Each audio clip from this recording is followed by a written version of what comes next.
if you saw the newsletter yesterday, but the exercise of the day for March Madness was push-ups. And I showed a variation on the wall as an alternative to down on the floor. That got me thinking I should do a whole set of exercises you could do on the wall, not just the push-up. So let's start in the push-up position, and I'll just keep moving the camera around as we need to see the different exercises. So you're gonna get ready in your wall push-up motion, but the first action is just gonna be the isolation of your scapula protracting and retracting. So when you breathe in, I want you to draw your shoulder blades in towards your spine so your chest sinks towards the wall a little bit. Then when you exhale, push away from the wall with your hands, and you'll feel your shoulder blades spread apart towards protraction. As you breathe in, draw your shoulder blades back and down towards a V in your mid-back. Then when you exhale, spread your shoulder blades apart, pushing away from the wall. As you glide your shoulder blades back and forth, you want to resist shrugging your shoulders towards your ears and distorting the neutral alignment of your spine. So just resist like bowing your body, rounding your back. Now, to those wall push-ups. Give yourself a few wall push-ups. And as you're doing them, I want you to observe the movement of your scapula. You should still feel like it's sliding in and out like you just practiced. When I come closer to the wall, they retract, and I push away, they protract. And remember, you can always do this on a slight incline if you want to take a little more load into your arms. Now be careful about how far you've stepped back if you did, because here's what I'm going to add, a little bounce off the wall. So this is closer to a plyometric push-up, but it's a little slow to really be a plyometric.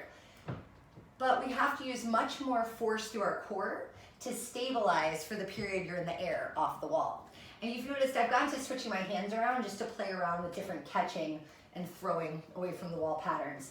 You can keep it simple and just keep your arms in one place if you prefer, like that. Okay, I'm just gonna go closer to the wall again. This still works if you're not doing that on a weird incline. Okay, we can just alter the position. So this will let you practice stabilizing with your scapula in different positions. And it's really functional because it lets you stabilize against different range of motion in your arm. For the next few exercises, I'm gonna lean my back against the wall. I have my legs away from the wall, and I know you can't totally see them, but they're about 1.5 feet, 2 feet away from the wall, so I really have to lean back into it. And I want you to identify that you can feel your sacrum, the back of your pelvis, your rib cage, and the back of your head against the wall. If you have a very far forward head, you might not be able to get your head comfortably there.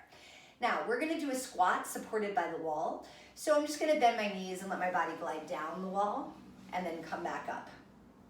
Now this exercise, I'm just letting my arms hang, but this exercise does not necessarily replace real squats. The angles at all of your joints are very different, and you're holding a different load of body weight on a different part of your body. But in this exercise, it's great to work on your postural alignment, keeping the 3 major masses of your head, your ribs, and your hips in line with each other. And if squats make you a little afraid because of your knees, this one your knees go nowhere near over your toes, and some of your body weight is supported by the wall. And if you want to play with some variations on this, I can turn my feet were parallel. Again, I know you can't see them. I can turn my feet into first position, and then when I go down and up, you'll see my knees are opening out to the side and then coming together. So that changes especially the inner thigh work and the work for your glutes. I could do either of those variations with my heels lifted off the ground to make a little more stability challenge for my ankles. I don't know why I made that so exciting. It's just your ankles. Okay.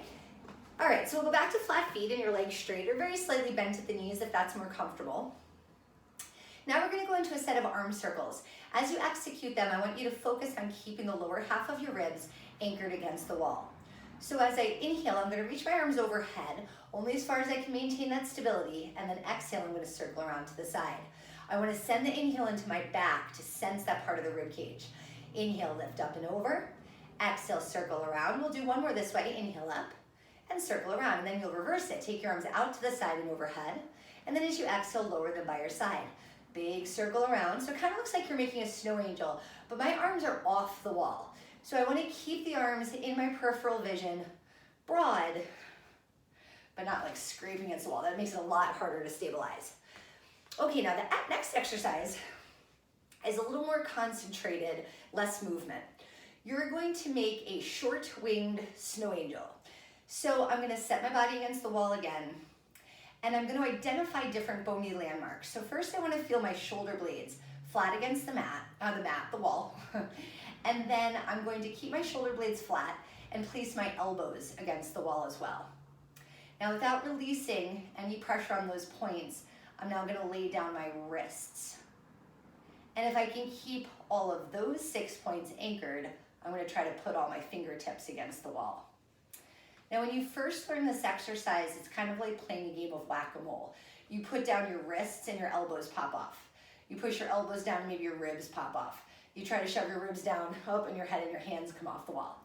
So you're going to play a little game of work and letting go.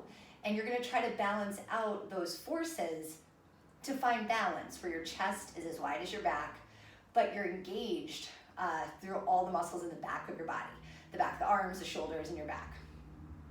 And my abs still are nice and strong, holding me here.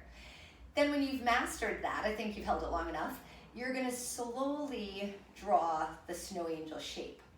And as I bring my arms towards overhead, you can see I'm going really slow, different parts of me are challenged. Like right now the outside of my wrists are coming up, so I have to push them down. So I just take a pause, get myself stable, and then go again. I'm gonna pick up the speed now. And then I'm also gonna work it down to this bottom range where my elbows are close by my sides. Okay, you'll be surprised, that fatigues you pretty fast. Okay, I'm gonna give you one more exercise that's more focused on your legs. This will target your glute and your quadriceps and still give you some core work. I think this next exercise might actually need 2 views. You're going to go into basically a frozen bird feeder pose. So, I'm gonna hike up my shirt a little bit. So you're gonna hinge forward, so your upper body is parallel to the floor, and my arms are reaching out long overhead, actively bracing away from the wall. Now I've positioned myself so that my hips are above my foot, and I'm still holding my weight on my heels like I would try to accomplish if I was standing. Now, the other view I'm gonna show you will be from behind, but right now what I'm trying to accomplish is keeping the leg in the air and parallel so that my hips and my shoulders can remain square to the floor. I can't really touch myself and demonstrate that. And I'm just gonna do this again as an isometric hold, reaching long energy, always pressing my arms away from my foot, drawing my abs in from underneath me for support. Now, if you're having trouble getting into this position, the thing you can compromise or play with is how far you've tipped forward. This exercise will still strengthen your glutes if you're at this angle, but you have to make sure you're in a straight line from your foot to your head. If we come into extension like that with the back, all of the benefits for the core will be gone. Okay, so respect the flexibility of your hamstring and only take it as low as you can. Also, if you're twisted like this at the hips, that's the priority for this one. So when you get that hip rolled down, knee cap pointed to the floor, knee pit pointing to the ceiling. Let's just take a peek at that from behind. Kind of a weird angle, but we need to see it. All right, let's try one more view of the same exercise. I don't even know if this is gonna work. It might be weird. All right, so I'm gonna go back to the wall and get that position. Okay, so what I was just describing was a rotated pelvis, and you'll see the right side is way higher than my left side right now. So I wanna turn my leg to parallel and try to get this hip rolled forward. And you wanna get it as level as possible with the other hip. Now, because one leg's in the air and one's down, you're gonna still see a tiny bit of asymmetry if you look where my glutes are, but that's because on one side I'm contracted, whereas on the other side the muscle is lengthened as much as it can be to have that hip inflection. Okay, so try to balance out those forces, and if a family member is willing to look for you, that would be hugely helpful. All right, good luck, have a great day.